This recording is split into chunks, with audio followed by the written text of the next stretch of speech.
ಸಂಸ್ಕೃತಿಯ ಮಡಿಲಲ್ಲಿ ಕಾಲದ ಮಂಜಿನ ಹಿಂದೆ ಅಡಗಿರುವ ಒಂದು ರಹಸ್ಯ. ಇದು ಸಾಮಾನ್ಯ ದೇವಸ್ಥಾನವಲ್ಲ. ಇದು ಹೊಸಗುಂದದ ಶ್ರೀ ಉಮಾಮಹೇಶ್ವರ ದೇವಸ್ಥಾನ.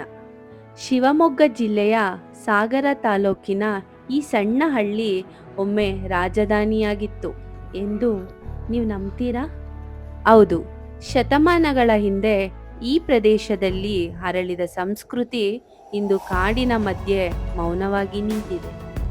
ಸುಮಾರು 900 ವರ್ಷಗಳ ಹಿಂದಿನ ಈ ದೇವಸ್ಥಾನ ರಾಜವಂಶದ ಪತನದ ನಂತರ ನೂರಾರು ವರ್ಷಗಳ ಕಾಲ ಕಾಡಿನಲ್ಲಿ ಅಡಗಿ ಹೋಗಿತ್ತು. ಮಾನವನ ಕಣ್ಣಿಗೆ ಕಾಣದಂತೆ ಕಾಲದ ಹೊಡೆತವನ್ನು ಮೌನವಾಗಿ ಸಹಿಸಿಕೊಂಡಿತ್ತು. ಆದರೆ ಇತಿಹಾಸವನ್ನು ಸಂಪೂರ್ಣವಾಗಿ ಮರೆಮಾಡಲು ಸಾಧ್ಯವಿಲ್ಲ. 2001ರಲ್ಲಿ ಸ್ಥಳೀಯರ ಶ್ರಮ ಮತ್ತು ಭಕ್ತಿಯಿಂದ ಈ ಪವಿತ್ರ ಸ್ಥಳ ಮತ್ತೆ ಜೀವಂತವಾಯಿತು. ಕಲ್ಯಾಣಿ ಚಾಲುಕ್ಯ ಶೈಲಿಯಲ್ಲಿ ನಿರ್ಮಾಣಗೊಂಡ ಈ ದೇವಾಲಯ ಪ್ರತಿ ಕಲ್ಲು ಒಂದು ಕಥೆ ಹೇಳುತ್ತದೆ.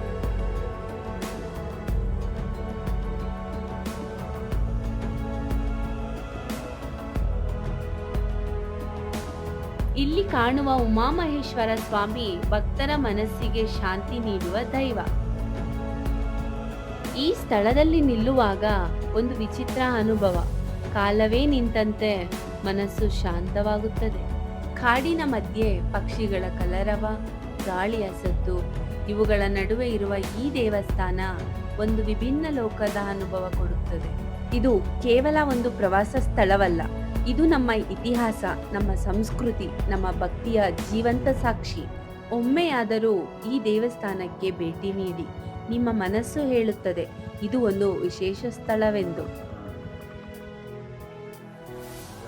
ನಮ್ಮ ಈ ವಿಡಿಯೋ ನಿಮಗೆ ಇಷ್ಟ ಆಗಿದ್ರೆ ಲೈಕ್ ಮಾಡಿ, ಶೇರ್ ಮಾಡಿ, ಸಬ್ಸ್ಕ್ರೈಬ್ ಮಾಡಿ. ಧನ್ಯವಾದಗಳು.